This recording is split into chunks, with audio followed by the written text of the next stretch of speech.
of growth, healing, and joy. I am your host, Andrea Lawful Sanders, and each day we will cover the topics that are informative and engaging while learning from each other. As you can hear, Mother's almost lost her voice. It's this time every year. It's the allergy season, the postnasal drip. I'll spare you the gory details, but I sometimes feel like I need to be in one of those protective bags when the allergy season starts. I was fine. I went to visit my friends in for my 30th anniversary thing with my high school people. I came home Monday. Denise and I went out to have lunch. We both walked out of the car. We watched the blossoms floating around and the stuff. And as we stepped out of the car, within 2 minutes, we both were, our ears were clogged, our nostrils were doing something. I said, "Oh my God, Denise, I forgot the allergy season." And there began the postnasal drips and all the other things that are going on. We are on YouTube this morning, we're on Facebook, and we're on Instagram. So you can join me wherever you want to. Uh, when we broadcast on YouTube, we can extrapolate. Good morning, Donette Paris. We can extrapolate the videos and reuse them, kind of like the way we did with State Rep Jordan Harris. So it is Friday, and the the day is, our days are interesting. There's so much going on in the news. My sisters and I are still caught up in the throes of grief, and so we've spent time having conversation about what we have not been able to deal with. And I share these things without getting into great details, because what we talk about is what we talk about.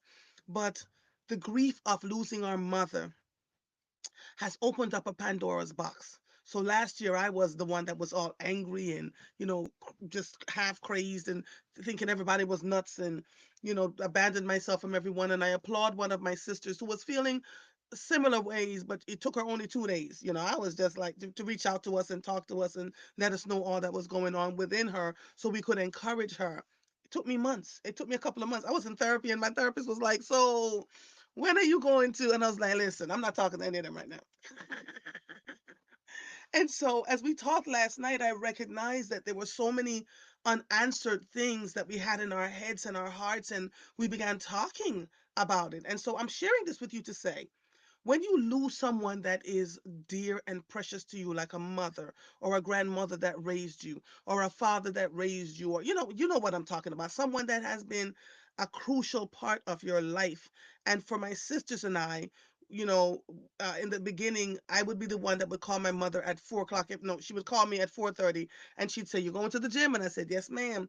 And we would talk, and then my other two sisters, the two younger sisters, bogarted me and began having conversation with them. And she'd throw me off the phone and said, "Your sisters are on. Your sisters are calling me, and I have to go sit with them while they exercise." And she'd say, "One, two, three, you're being lazy." And so we would talk to her every single day.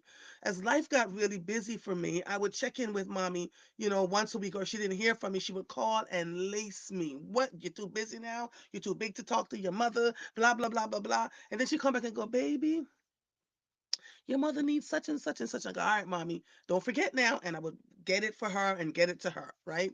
And so on we went. And in the final years of our mother's life, all four of us, excuse me, all four of us found our way to honor and love on her the best way we knew how to. But that grief still has a grip on us, and it's incredibly difficult. So when you hear someone consistently talk about the grief and you're like, "Oh my God, they're still talking about that."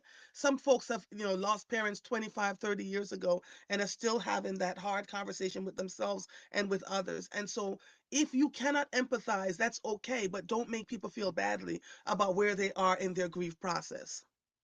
So there's that. Councilman Anthony Phillips is going to be on today. He and I are going to talk about the budget, right, where they are in the budget.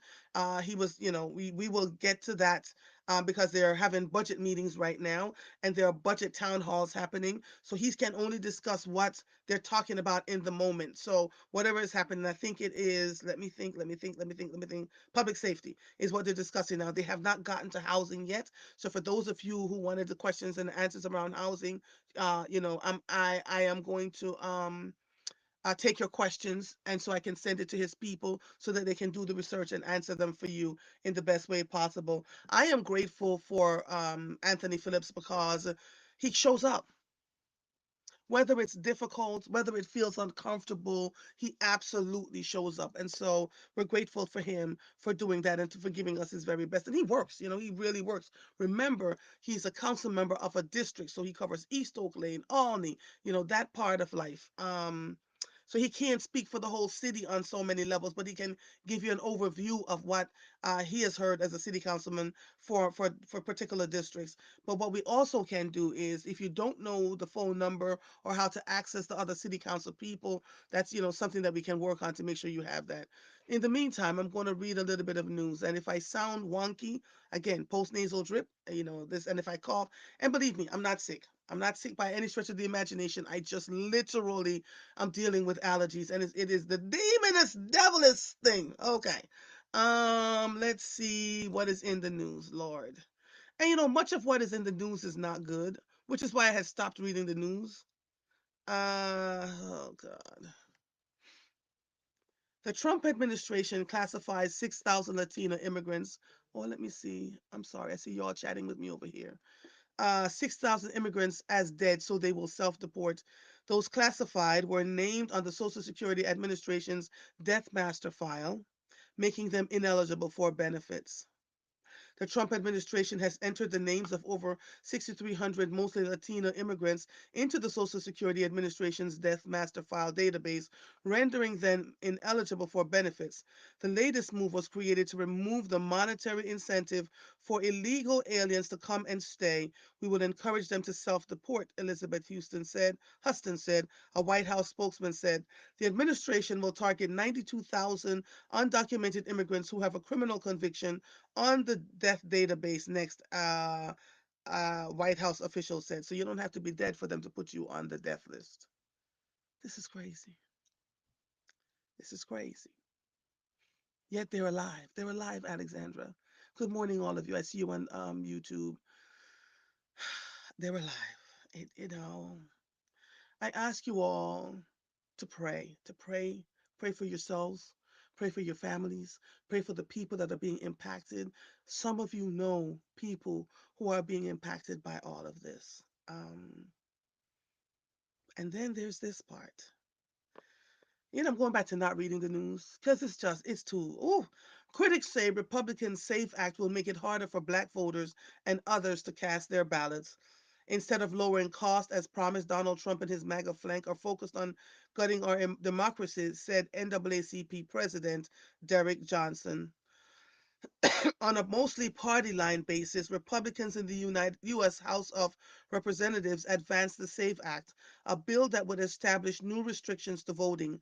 After years of court orders that have weakened the Voting Rights Act of 1965 and a slew of contested state laws and voting maps, black leaders say the latest legislation only stands to make voting harder. Let's be real. It's a straight up voter suppression bill, wrote Rep. Jasmine Crockett, Democrat from Texas, on X just before the House approved the SAFE Act with a 208 vote, with four Democrats joining Republicans. They are literally trying to make it harder for millions of Americans to exercise their rights to vote. I am voting no. Hell no, actually. If passed by the Republican majority Senate and signed into law by President Donald Trump, the SAFE Act would require in person proof of U.S. citizenship through documentation when registering to vote, even though even though Democrats and voting rights advocates point out that federal law already prohibits non citizens from voting in federal elections. Um, how many of you are aware? No, you don't have to subscribe on YouTube, baby girl. You subscribe so that you get a notice that I am live. But you go on, you should be able to see me because they're here. I'm looking at all of them here. They found me over here. Once I go live, it shows up that I am live. And you just go on over, Lisa.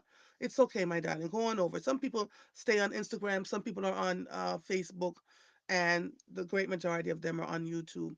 How many of you are aware that United States citizens have no access? Millions of United States citizens have no access to their birth certificates, don't know where their social security cards are, can't figure out, what town they were born in because such and such a date and such a time. That's one way that's going to keep them from, showing that they can vote. Folks are trying now, but I've had to help a few people to gain access to their birth certificates, which was not an easy thing to do.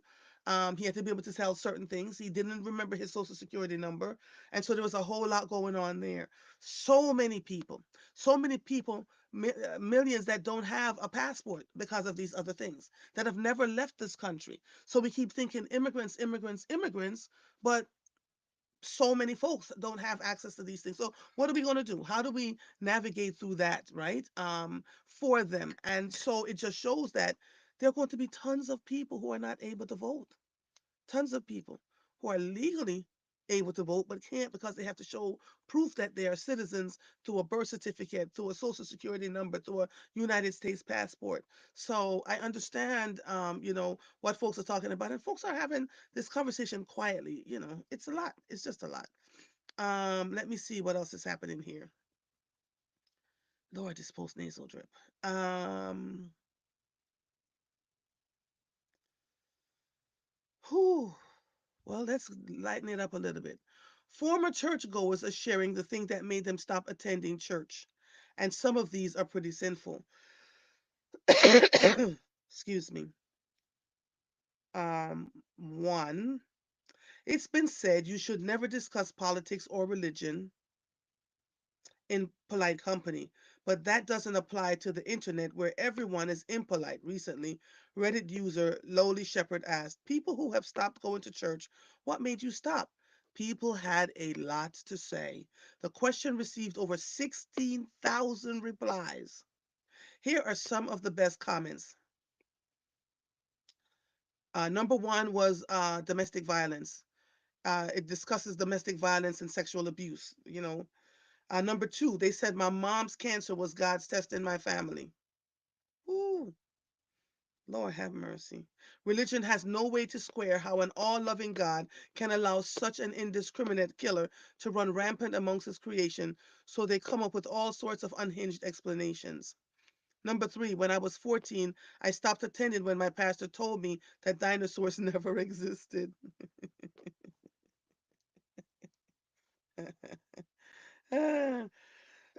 Number four, I started to realize that I felt guilty for things that weren't truly wrong and didn't negatively impact others. I don't need my church's interpretation of good and evil. I just do my best to be a good person on my own terms. Number five, the focus on appearances. It seems like no one actually cared what went on behind closed doors as long as they weren't forced to acknowledge it. Wow.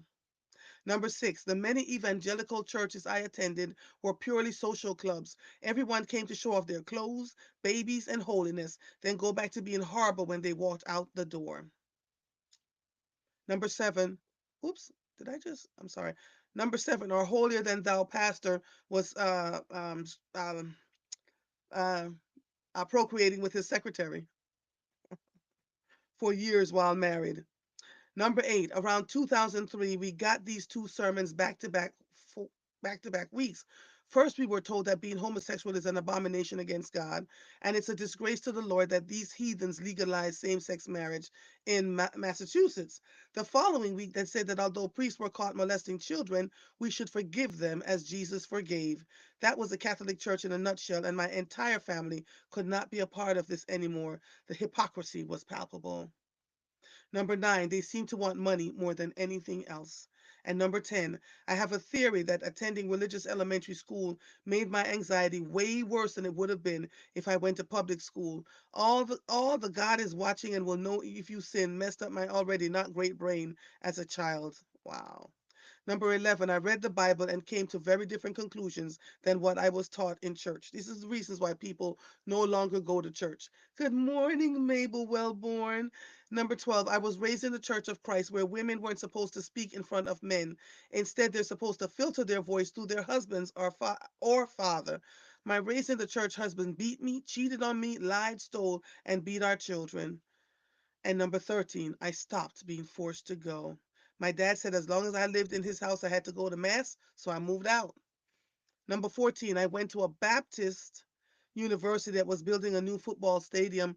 One day I was talking with a professor who was also a preacher about the new stadium. I'll never forget the look of disgust on his face when I said the money should go to helping the largely impoverished community around the university. He thought it should go to building more churches. I realized that I have fundamentally different morals and ethics than churchgoers. Number 15, it just wasn't fulfilling anymore, and I came to the conclusion that most people use religion as a cover for their flaws.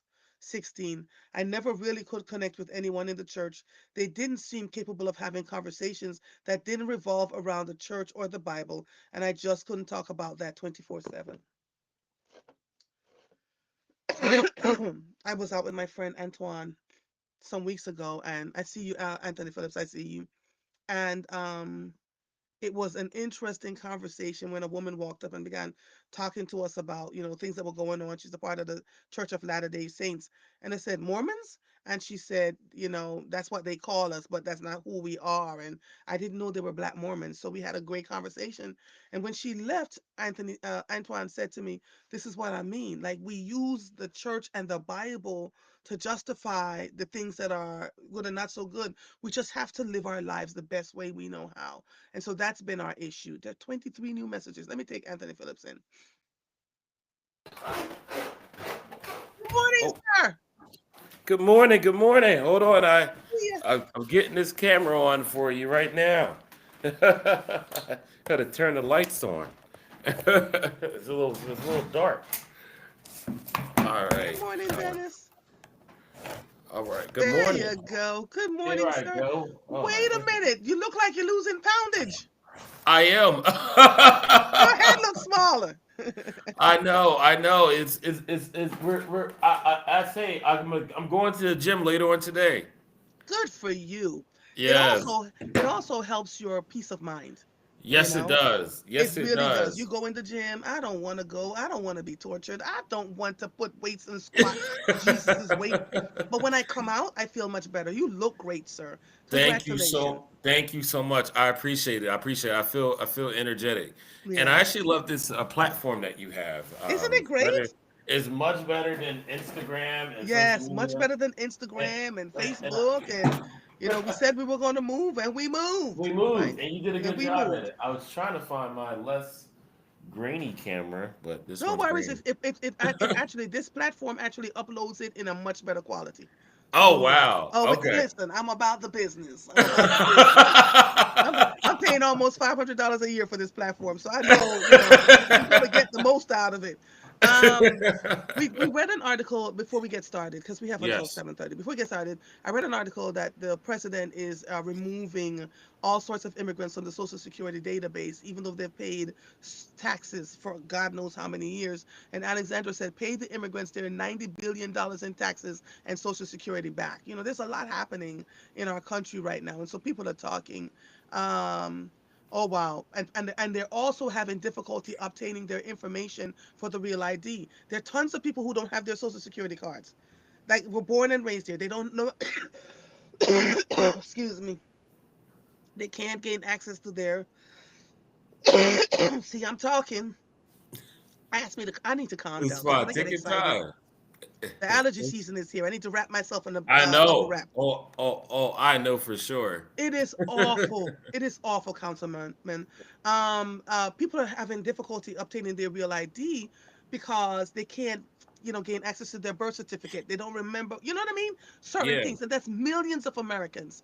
So the SAFE Act is they're working on passing that, which means you got to show proof that you're a citizen to actually vote in this country, not realizing that non-citizens can't vote already in this country, Yep. right? Yep. So anyway, I just want to work on some of that comment. There's a ton. I talk. There's 33 comments. I thought there's 400 more comments, but I What? see What? more. There's more and more. Yes, there's more. There's 34 more since the time I started talking to you and reading some of the comments. So let's talk. I had a conversation with your comms people yesterday, and Yes. they made Yeah. me aware that the housing conversation has not happened yet. That meeting has not taken place yet. Do you know when No, it's going to be? not yet. And I'm still waiting to get on that meeting. And so because I know that's critical.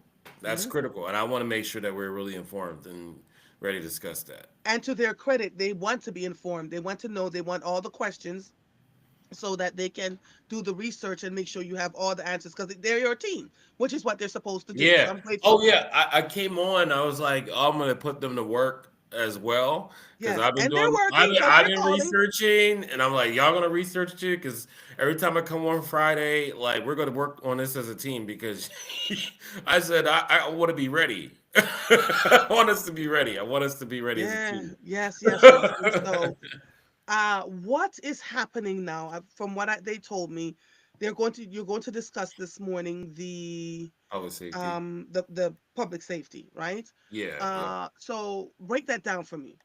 Public safety. What is in the budget for public safety? Okay. So the mayor is has proposed over $1 billion in spending for public safety.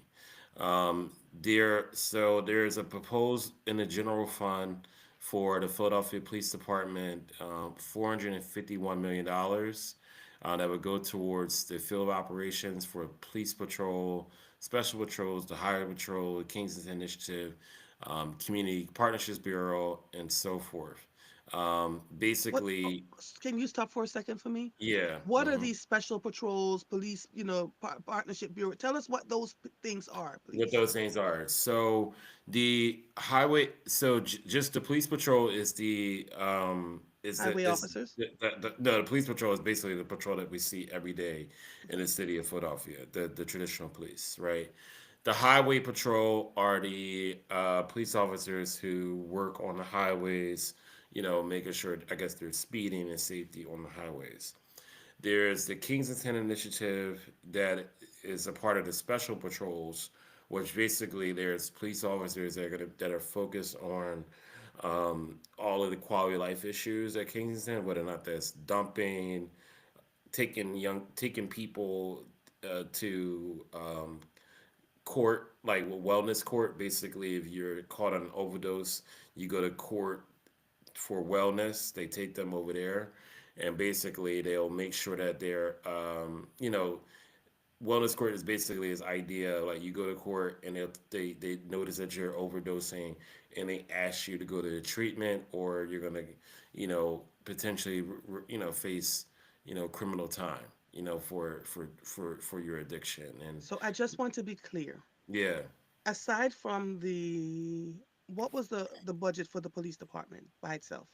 $1 billion, was it Yeah, 1.1? $1 billion by Okay, itself. for Yeah. by itself. Now Yes. you have a 451 million that Mm-hmm.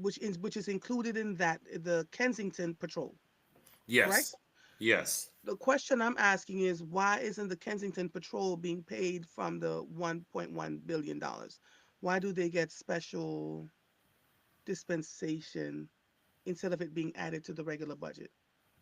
Because I know somebody's going to ask. Yeah. Yeah. So why does the Kensington Patrol get that type of funding in the Yes. budget? Mm. Well, it's the you know I want to tell you that, I mean, I would find ways to like the police department, but like I'll just say this: the reality is that the Kensington Patrol is a huge like component of what Mayor Parker wants to do to Okay. dismantle the open air drug market in the city Okay. of Philadelphia. Okay. And she has like this commitment to Okay. basically reducing the violence in that area and improving Gotcha. that quality of life. And it's like she wants to literally see that entire area become a normal neighborhood. Okay. So yeah, Okay. Fair enough. So you answered that question. All right. yeah, What yeah. else is being done? There's field operations, highway patrols, the Kensington patrols, which includes the wellness courts. What else is in that 451 million? So also is a forensics lab. So we're looking to, for forensics. There's a proposed general fund of $23 million. Mm-hmm. That's going to be about aimed at trying to help, find perpetrators of crime and supporting investigations. Mm-hmm. So that will hopefully help with like investments around enhanced DNA processing. We're Mm-hmm. looking at the investments and um, an upgraded facility. Basically, they want to have a state of art facility on I forget it, 23rd and Market. 23rd and Market, there's supposed to be a forensics lab that's going to be developed. So a lot of the money is going to go towards creating a new state of art forensics lab. Okay. And so that's the hope that will help us with solving more crime. Because as you know, there's in the city of Philadelphia, um, there is a close to at least in violent crime. So they are now at a little bit over 50% in Okay. solving homicides. However, there's still a large number of homicides that are not solved, and so they're hoping that this forensics lab can be the answer Okay. to so forth. Well, I'm grateful for that because Ye- they've needed that. Yeah, absolutely. How much money is going into highway patrols of that $450 million? Yeah, so right now I have it as they have it as a lump sum in terms of like that money that I just mentioned to you earlier. Okay. So Okay. that goes into their staffing and supplies. Okay.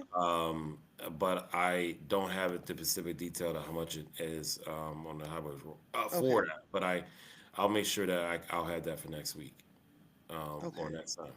Okay. Also, I just want to mention to you that um, organizational support services.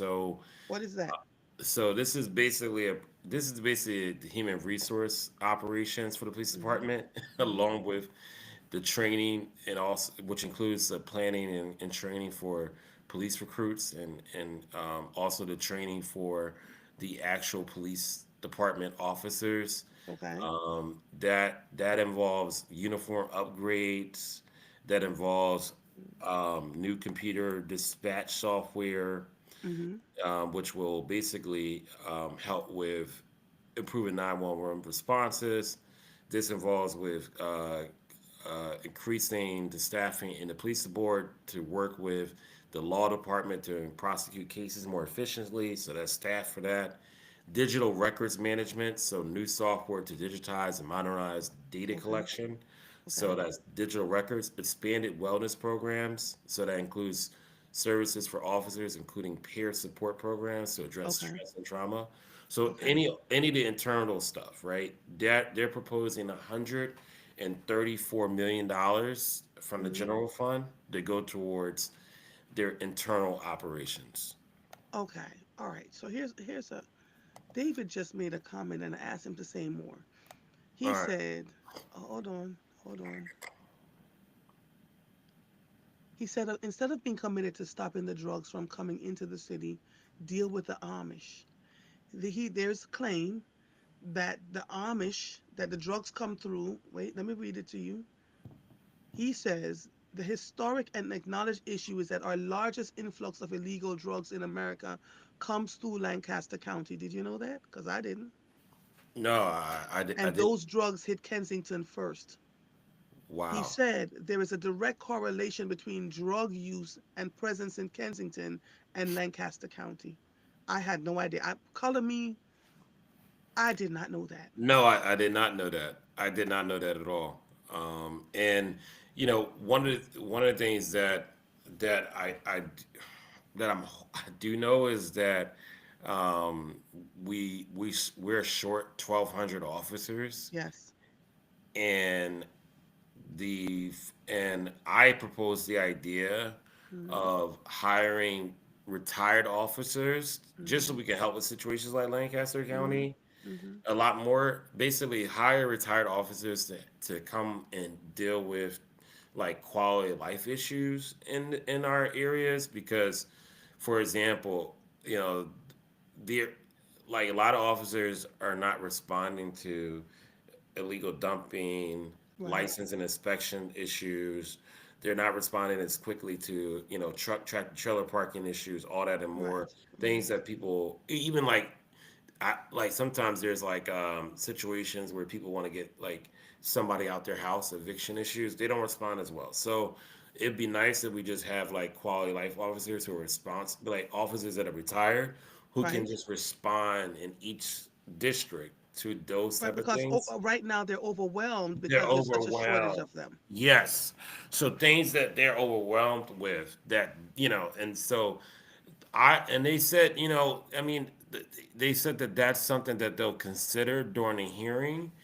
But they are like, well, we do have public safety enforcement officers basically that address quality of life issues over the weekends. But I'm like, yeah, but I think there's still a delay in response, the Right. response time. And Right. so, and then, we got to just But keep, can't we here's a question that I have. And I yeah. mean, tell me if I'm crazy. Can't we train citizens for quality of life issues? Yeah, yes, yes, we could. Yes, we could. But this is the politics part of stuff that people oftentimes don't get into. Um, I there are literally there's a union that would not want that because they want. But it would free up the uniformed officers to address the you know to address the things that absolutely matter. If the neighbor is fussing about the can being kicked down the street by the other neighbor, that's a quality of life issue. If a dog has been let loose and somebody's been bitten, that's a quality of life issue that someone could write up a report that's been trained to do this work, take it to the police station so that they can follow up, right? That would free up the officers. And I mean, if I'm sucking canal water, just tell me. But it would free up the officers to do the work, the true emergencies that are going on out here. If that makes sense. Yes, yes, it would. It absolutely would. And this is what I think that, I'm not gonna think. I'm gonna continue. I will. I think I'm gonna really push them on like creating this like partnership with like the city in a way where they can literally get people who don't have to go through these rigorous physical examinations to become a Philadelphia Police Department, Police officer. officer, and they could Well, just do. They could do the right, traffic control. They could do right, the, right. And then weren't they doing all that something like stuff. that when Mayor Kenny was in office? Yeah, There was. yep. They were So trying to where did push that that. go?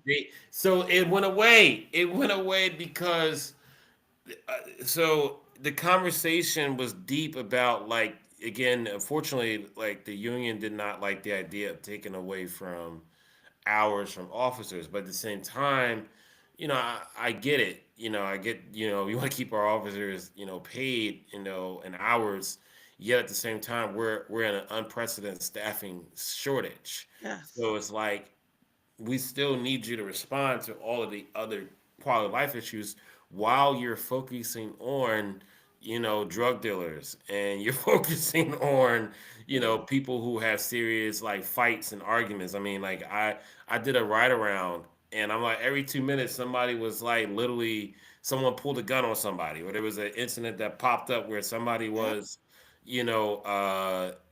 blocking somebody inside their house. Like it was like Right. serious stuff. So you're like, you Right. have to decide as an officer, is like, am I going to Which go do one am that I going to deal with? Right. tractor trailer or I'm going to do that one? Yeah. Absolutely. And Um. they shouldn't have to make that decision. So I just want to read some of these comments to you. Yeah. People appreciate your coming on here. David says drug traffickers have historically used Lancaster as a midpoint hub to move product further inland or smaller communities in central Pennsylvania. And he said Lancaster was heavily impacted by the opioid crisis, especially from the 2000s onward. Heroin and prescription pills like OxyContin ravaged the urban and rural populations, and fentanyl became prevalent in the mid 2010s, contributing to the overdose spike. And then as we're talking about key to your heart says, I want to hear why the union would not want the citizens to be trained. And Andrea Robin Manley says, yes, and the union, FOP, wouldn't want non-police doing that work. No, So that's yeah. how do we juxtapose both things? The police officers are overworked, and there are really things that the citizens can do. Non-sworn people could be non-sworn to do some of these roles to give the sworn officers more room to do what they need to do. Is there a feeling that the sworn officers are going to lose their jobs? Then they'll never lose their jobs. We're always going to need police officers.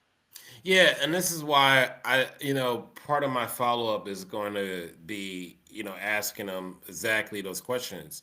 It just happened this week.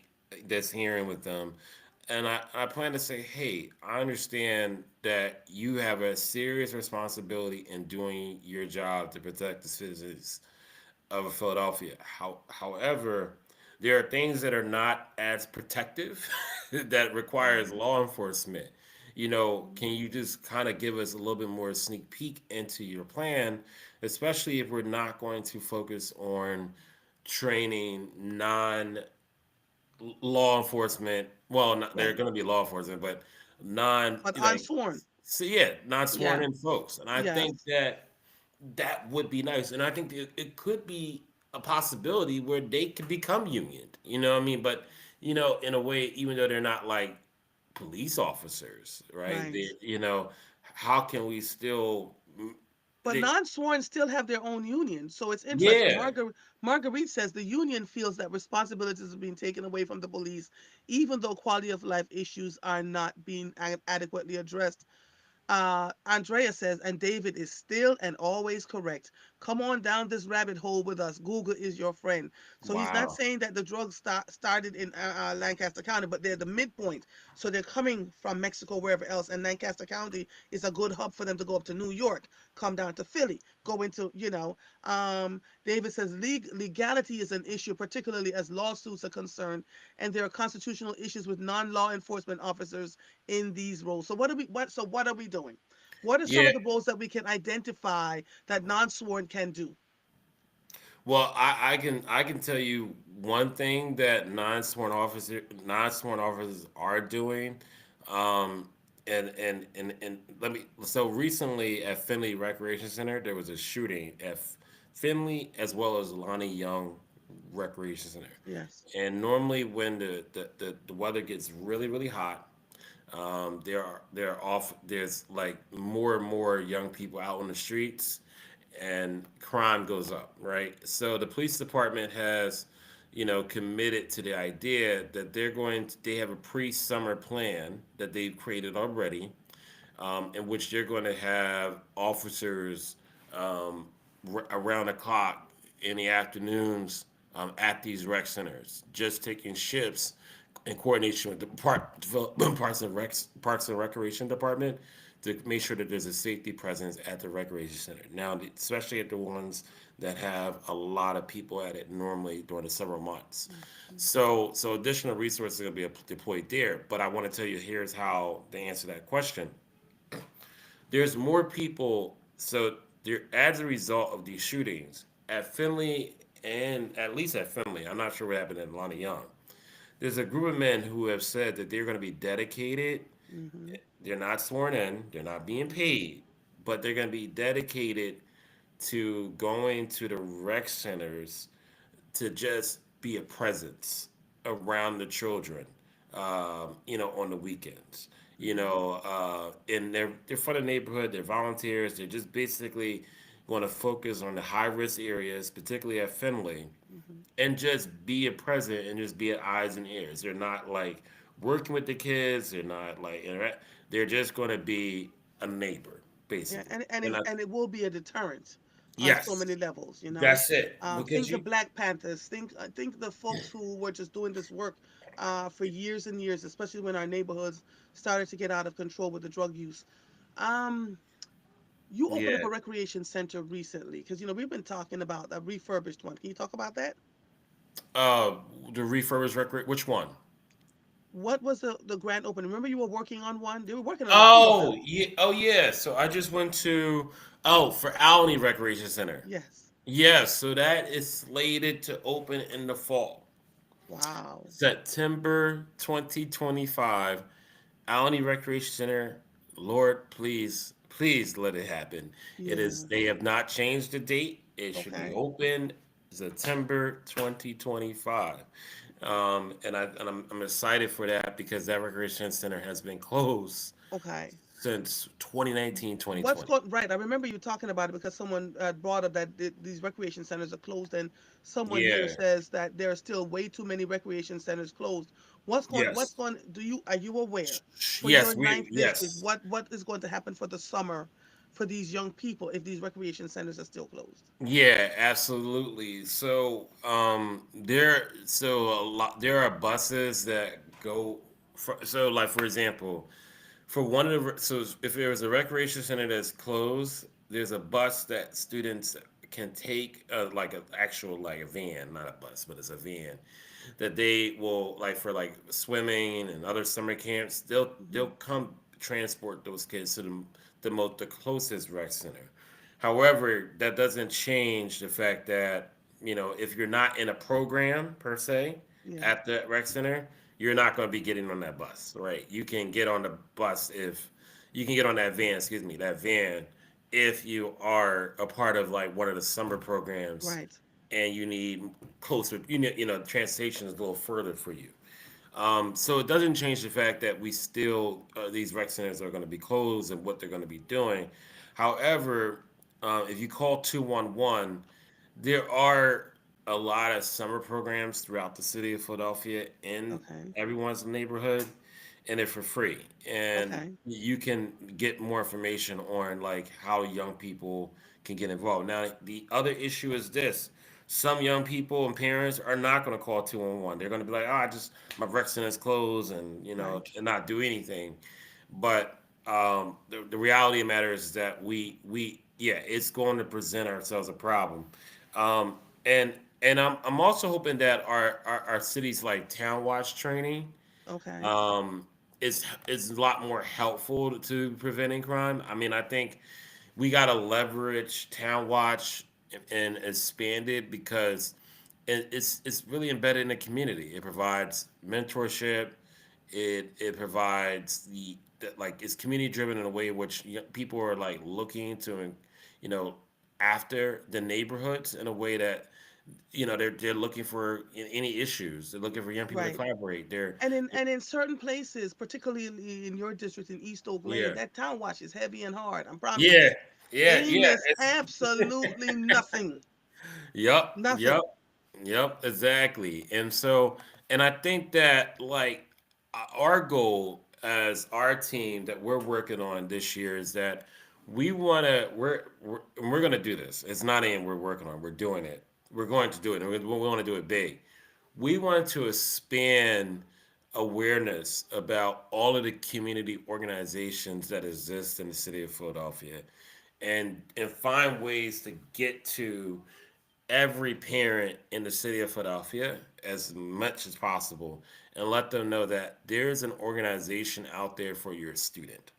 Okay.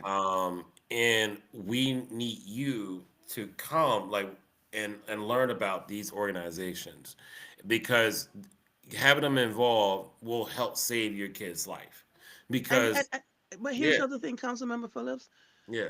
Your Our president of the United States says they're going to deport violent criminals that are born and raised here. You know, immediately comes to my head are our teenagers in our urban environments in our cities around the country that they're looking Mm, to get rid of. Can you imagine the weeping and the wailing and the gnashing of teeth when a mother thinks her son is only going to go to the city jail or her daughter is only going to go to the city jail and they're put on deportation planes? I need us to take this stuff seriously. This is not yes. the summer for those shenanigans. I Yep. promise you, a lot of these children are going to end up in another country somewhere in a detention that the conditions are going to be inhumane. There's a man still fighting to come back here from Maryland. The Supreme Court finally said to President Trump, please, there is a new United States citizen. He has done nothing wrong. They kept saying they're not bringing him back. They don't feel the need to bring him back here. And so I need you all to realize that nobody is safe in these Wakandan streets. Nobody. So if you know your child has a predilection for being out there and you know they've got guns hidden in their drawers and you know they've got XYZ and listen, he's not saying it, I am. If you know your child or children have a predilection for being out in the streets and have caused issues, if you know your child has already been in the system, they're trying to figure out ways to deport United States citizens that they consider violent criminals, right? Hmm. So please, Wow. please gather your babies and your edges and know that at some point this is coming. It's a great way for them to rid this country of what they consider undesirables. Yep, it's real, and you know what I want people to know is that Trump is they're only responding to the court order, now as Are they opposed to even responding to that though? yeah the They've been city's ignoring the well courts. the city can only respond to a court order. They're only going to respond to a court order. They're not responding now. The only issue is that some people are still giving into. I mean, if you're surrounded by like 10 people or more and they're coming to you and they're saying, "Where's your identification? Do you have information about your immigration status?" You're going to be immediately fearful, right, as a Yep. person, and and a lot of those individuals end up not asking the right questions, and then they end up with ICE. Right. And so it is a very try. And then sometimes I don't even know the situation. I mean, they could be defending themselves, and they're still taking them in Yes. handcuffs anyway. Yes. So this is a very serious thing. Yeah. And like I said, yeah, And I'm because we have experienced so many freedoms in this country for as long as we can remember, even in our quote unquote worst times, this is unprecedented. Most folks have not seen this. So if we think that, we've seen people in the highest echelons of government and in business and in industry that have been detained in this country, coming back into this country. So I don't want anybody, not even you, Councilmember Phillips, to think that they're safe walking out in these streets. I traveled last weekend, and for the first time, I was carrying my passport, my birth certificate, all the things. And I was looking around me like, what if I get stopped? Because remember, if you get the wrong person that stops you, they can say anything, right? So mm. follow the laws. Don't break the laws. Just do what you're supposed to do, and you should be okay. But everybody's on heightened alert. Alexandra wants to know, has the mayor's office and city council considered meeting with Philadelphia Chamber of Commerce to discuss bringing back filler jobs? What's that? That would help the young people. Oh, well, we do have filler jobs. Okay. It's called Connect to Learn. So that's to connect the learn. Basically, filler jobs used to be called filler jobs. Then it became work ready, and now it's Mhm. called the Connect to Learn job program. So it's called C2L, Career Connected Learning. Excuse me, Career Connected Learning, and basically it's for young people ages 12, well, 12 to high school, basically, and they can where they put you in internships over the summer and they're paid internships, and then they have professional development, job shadowing, learning. So it's a lot of actually the other job shadowing part is other stuff. But it's like, yeah, I think that. So I'm glad you said that because honestly, one of the things I've been intrigued about and trying to work with our office is doing is more like I want to just take more students in our schools to do job shadows with different employers throughout the city. Because I think if we expose some of the students, and I don't just want to take the students that are strong students, right? I want us to take the students that are habitually absent, have behavior issues, and I just want, and there's a chance that these employers are not going to be impressed by their behavior when they come in, but I'm going to let them know, like, this is not like just your recruitment session. Like, this is a chance for you, who you talk about as business people, that you're concerned about the safety of Philadelphia. This is an opportunity to make sure that we're this next generation that will be around your businesses are not terrorizing the streets. So it's a prevention opportunity for them. Oh, you're on mute. I don't know how. Oh, you're on mute. Andre, I can't hear you. Oh, oh. That was me. I muted Oh, myself so I could sneeze and cough and all the other things. oh, okay, no That problem. was me. The police officers that I've spoken to on the street say that they wish they would lower the age to get into the police department at 19 because it stops get a couple of knuckleheads off the streets to get into the academy, spend 10 months learning how to be disciplined, etc., so they can become police officers. Other thing that people are saying, Lania and Laverne are saying, deport them where and this is their home. This is the part that you all are misunderstanding. El Salvador has opened up a big old gargantuan prison and they want the money. Send them over here. Pay us. We will hold on to them. They're going to go to places that they've never been in their lives and will possibly never be able to re-enter these shores of the United States that where they were born and raised. Do not take it as a joke. Do not take it as something simple.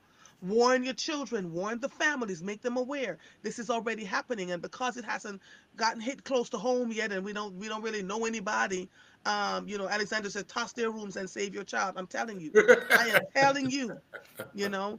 So it's a lot. Yeah, yeah, It's a yeah, lot of stuff. And your child has a past of doing, Joanne says, and if your child has a past of doing bad things, there will be no rallying cry from the neighborhood citizens group to get your children, folks. Yep, yep, yeah, yeah. yep. And I think so. Here is the so I think here's the complicated part, right? I Okay. think ideally what people will want to see from the city of Philadelphia is, hey, tell people about these programs that Yes. exist, Yep. Get them but off the not just streets. tell them, just not only tell them, but try to convince.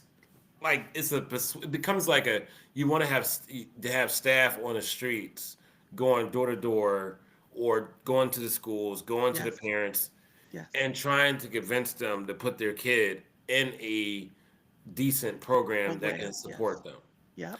I think that people will ideally like to see that, but then the question becomes, if we invest in something like that, you know, you would have to get the right people who are really good at knowing. Even you could Mhm. train a lot of people on how to do something, but if they're not, if they're just like a regular, like finding quality people to know how to like convince people, parents and so forth, to be a part, to get their kids right. It's going to be half the battle. So what I see here, Yeah, Councilmember Phillips, is that they're saying and they're not marketing in and advertising it enough. So those who are in the know are in the know. So right. I mean, I'm just one show. Is there a way to say, wrap it around a bus? I keep saying That's use them true. SEPTA buses.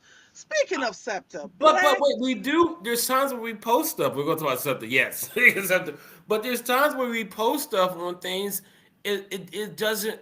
I think it's the parents themselves because they weren't part of a program. They weren't. Some of them just don't have this sense of like I'm gonna do something better for my kid, Yep. or sometimes your kids are like I don't want to do it, so they but okay he doesn't want to do anything. They're not aggressively forcing their kids to be a part of something. So now Mhm. the training becomes now we have to find a way to train and convince parents that Yes. don't give your kids choices. This is how you influence them. This is how you do pop. Like so it's more like that's a lot of work, right? They Right. have to do that. That's why the call would be for us to really try to get. And this is hard because people have other things to do. Like as Right. so, I But, think but but that here's the thing. Here's what you I'm gotta do saying. something though. Here, You can't here's do what something. I'm saying. Yeah. You carry a baby for 9 months. That is no damn joke. You bring that baby into the world, you're cooing and you're smiling. If the circumstances are right, if the circumstances aren't right, Yeah. then an auntie or an uncle or somebody's taking care of that baby. Somewhere along the line, the village, we keep forgetting it takes all of us to raise these children into Yep. productive human beings. Alexandra says she hasn't heard it on the radio station. So we're committed to having this conversation as the summer Mm. approaches I to like talk that. about this so we can continue to do this, right? But Right. let's go to SEPTA. SEPTA done canceled 55 routes, buses and trains are gone, the fares going up. And as my husband and I were listening to the news yesterday, we looked at each other and said, so is it that Governor Shapiro is tired of bailing them out? And they're going to have to figure out how to cut their fat. But how does that impact those of us who take the SEPTA buses and the trains with all these route changes? What's happening? Yeah, well, the city of so okay, it's going to be huge. I mean, the cuts that they're talking about cutting 50 bus lines. Now, do I know which the bus lines are? No. They're talking about cutting 6 regional rail lines, I believe. I think it was 6 of them. And they're talking about it for some of the regional rail lines, and some of the bus no regional rail lines stopping them at 9 o'clock at night. At So if you night, ain't right? home by a Yes. certain time, you're out of luck. You're out of luck. I saw that Um, too. yeah, right, right.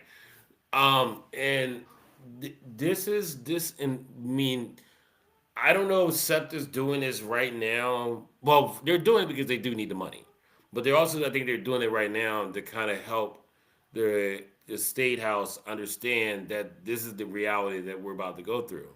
The question is going to be is whether or not the Republicans are going to respond in the Senate to this demand. It's going to be. I think that this is going to be unprecedented.